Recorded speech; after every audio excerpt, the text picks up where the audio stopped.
नमस्ते हिंदुस्तान। मैं हूं आपका होस्ट मनोज पाढ़ी और मैं आपको मेरा show the state of the nation में स्वागत करता हूं। मेरा शो देखने के लिए बहुत बहुत धन्यवाद और मुझे सुनने के लिए भी। आज हम बात करेंगे कि पाकिस्तान में इंटरनेशनल एड किसी के लिए भी हो क्यों नहीं आ रहा है। 3-4 महीने पहले आपने पढ़ा होगा पाकिस्तान में भयंकर बाढ़ आई थी। In spite of severe flooding, unprecedented flooding, international funds are not flowing to Pakistan. Even UN also warned the developed nations that if pledges won't come, then there may be a international humanitarian crisis. इतना बड़ा warning के बावजूद भी Japan को छोड़ के किसी भी डेवलप्ड कंट्री ने ज़्यादा प्लेज नहीं किया। अभी न्यूज़ है कि Prince Charles in play for Pakistan flood victims. तो लंदन में क्या हुआ अभी, the Pakistan humanitarian forum, a network of 41 largest international charities, says more than 5 million people were affected by the floods. मान लीजिए पाकिस्तान में अराउंड 170 मिलियन पीपल है, more than 5 million people were affected by the floods. Prince Charles ने कहा कि despite the scale of devastation, the level of suffering and the level of need, the story seems to vanish all too quickly from the headlines as the world's attention turns to disaster and destruction elsewhere. Yet the suffering in Pakistan goes on. तो who is responsible? एक देश है, 1947 में 2 देश बने, एक भारत और एक पाकिस्तान। फिर पाकिस्तान का 2 टुकड़ा हुआ। पाकिस्तान खुद टर्चर करना चाहा बांग्लादेशियों के ऊपर, बांग्लादेश अलग हो गए। और अभी हाल ही में बांग्लादेश के एक मंत्री जी कह रहे थे पाकिस्तान ने अभी तक ऑफिशियली हमें सॉरी नहीं कहा। अगर 1971 में अगर भारत बांग्लादेशियों को नहीं बचाता तो वहाँ लाशों की ढेर लग जाते, काटसी पाकिस्तानी आर्मी। तो ऐसा एक देश जहाँ चुटकी भर में आर्मी टेक ओवर कर लेता है, 3-4 जनरल पता नहीं, और हमेशा से फंड के लिए इंडिपेंडेंट रहा है। अब देखिए पाकिस्तान को, देखिए विश्व का, आप गूगल में सर्च मारेंगे कि पाकिस्तान टेरर ग्रुप्स, तो मैं सर्च मारा तो एक वेबसाइट मुझे मिला। वेबसाइट का नाम है www.satp.org। तो उसी में लिखा है terrorist and extremist groups of Pakistan, जिसमें है 11 डोमेस्टिक ऑर्गेनाइजेशन से, 32 ट्रांसनेशनल ऑर्गेनाइजेशन से, 4 एक्सट्रीमिस्ट ग्रुप है। ठीक है, सभी के सामने कुछ ना कुछ लगा है, कुछ लश्कर, कुछ सिपा तहरीक, फिर सिपा, फिर नदीम, फिर हरकत अल बदर, जमाइत के जिहाद, तहरीक उम्मा वगैरह वगैरह।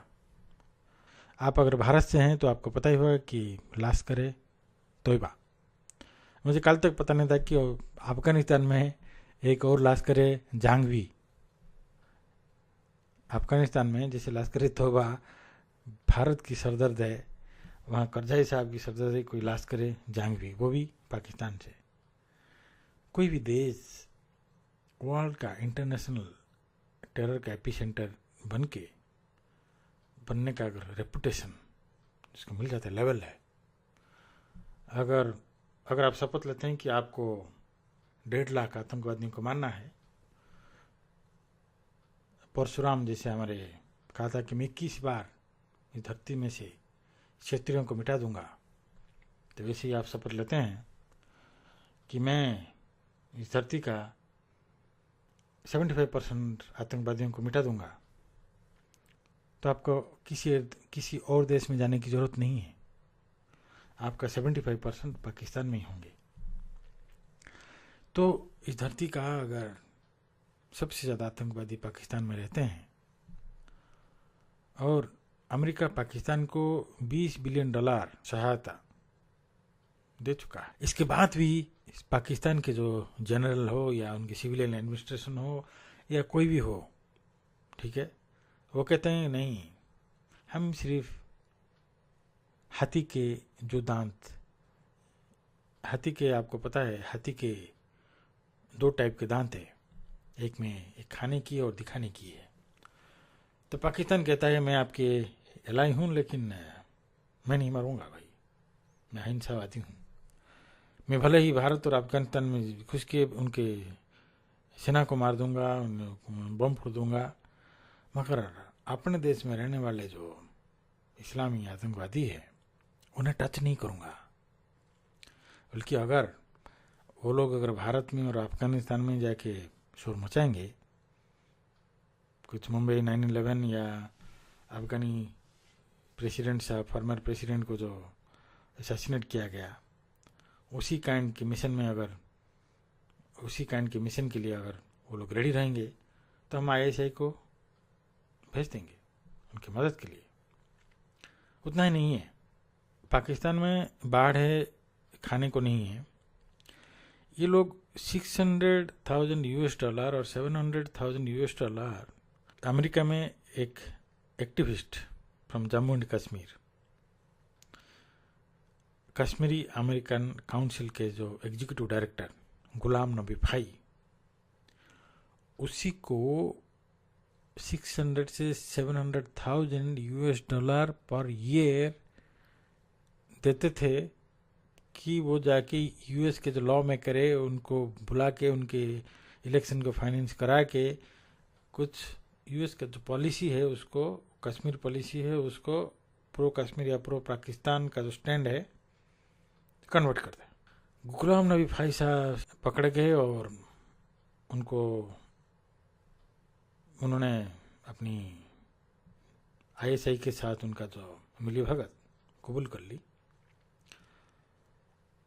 कबूल करने के बाद उनको करीब 5 से 10 साल की सजा हो सकती। तो इस टाइप का जो एक्टिविटी है, एक देश अगर हमेशा से आतंकवादियों का साथ देगा तो उस देश में, उस देश की जनता के प्रति, उस देश का जनता के प्रति क्यों सिंपैथी होगा। पाकिस्तान के 75% लोग एंटी अमेरिकन हैं।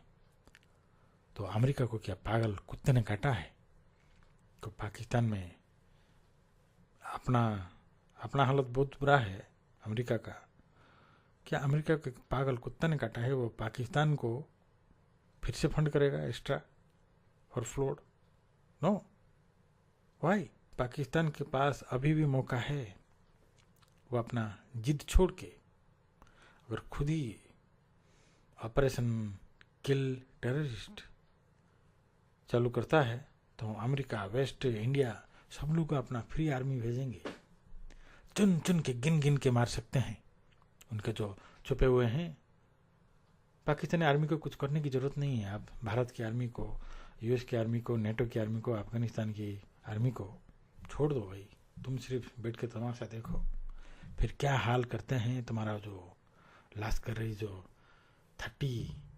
32 एंड 11 43, ये जो 43 आतंकवादी संस्था है जो ट्रेनिंग कैंप पे देसी दाट करके रखे हैं, उड़ा देंगे उनको। अगर खुदा या अल्लाह या भगवान किससे पूछते हैं भाई तुम कौन सा कंट्री का सिटीजन नहीं बनना चाहोगे, तो हर कोई ये कहेगा कि पाकिस्तान। मैं ये कोई मजाक नहीं कर रहा हूँ, क्योंकि पाकिस्तानी सिटीजन होने में कोई प्राइड नहीं है। पाकिस्तानी सिटीजन होने में कोई प्राइड नहीं है।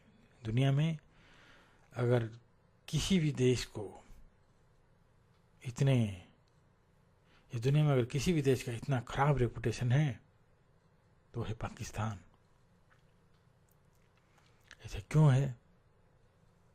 सबको पता है, क्योंकि Pakistan is playing A double game and war on terror.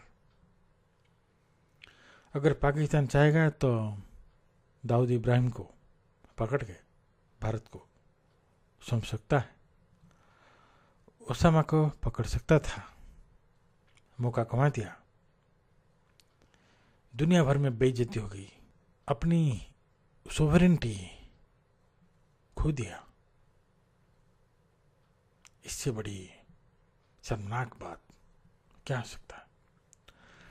आज का खबर यह है कि पाकिस्तानी आर्मी अभी भी ये विश्वास करती है कि नेटो ने जानबूझ के हमला किया था। ये लोग कॉन्स्पिरेसी थ्योरी में ज़्यादा बिलीव करते हैं। आज का जो मेडिकल रिपोर्ट आया है जिसमें ये कहा गया है कि जरदारी साहब को दिल का दौरा पड़ा था, फेस पैरालाइज हो गया था, उसके ऊपर मेडिकल रिपोर्ट के ऊपर, एविडेंस के ऊपर 1% लोग विश्वास नहीं करते हैं। 99% लोग ये विश्वास करते हैं कि जरदारी साहब, क्योंकि वो मेमोगेट की बात अदालत में है, तो भाग गए देश छोड़ के। इससे बड़ी बदकिस्मती क्या हो सकता है बताइए? एक देश में नेता लोगों का जो नेशनलिज्म है उसको एक्सप्लोइट करते हैं। ये जो नेता लोग हैं, इमरान खान आके कहता है कि इंडिया की न्यूज़ चैनल को कि Pakistan is not America slave. ठीक है, अगर स्लेव नहीं हो तो मदद लेना बंद कर दो, अगर पैसा लेते हो तो सुनो।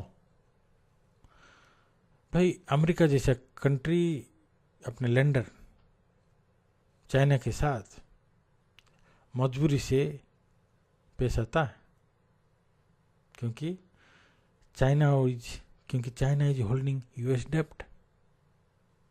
जो तुम्हारा लाला है उसकी बात सुनो, नहीं तो कर्जा मत लो, पीरियड। अमेरिका में हर एक डॉलर की जो खर्चा होता है 40 सेंट्स कम्स फ्रॉम चाइना।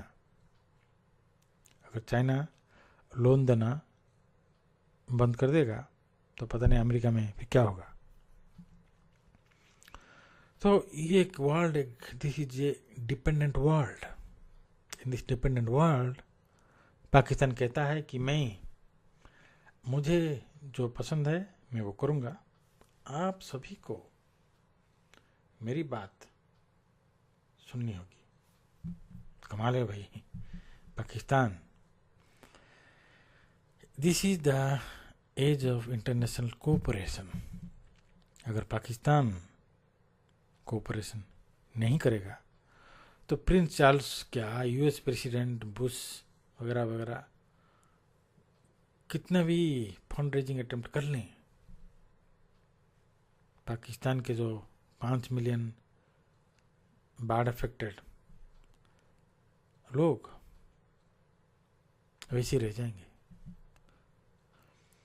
इस दुनिया के नेता इतने बेवकूफ़ नहीं है कि एक इंटरनेशनल आतंकवादियों का जो एपिसेंटर है उस देश में वो एड भेजेंगे जहां हर रोज बम ब्लास्ट होता है। दोस्तों, अगर आप पाकिस्तानी सिटीजन हैं तो ज़रा गौर कीजिएगा। अगर आपके पास कोई आंसर है तो एक वीडियो कमेंट या ऑडियो कमेंट के तहत जरूर दीजिएगा। धन्यवाद। Thanks for watching me and keep watching me at hindtoday.com. Bye.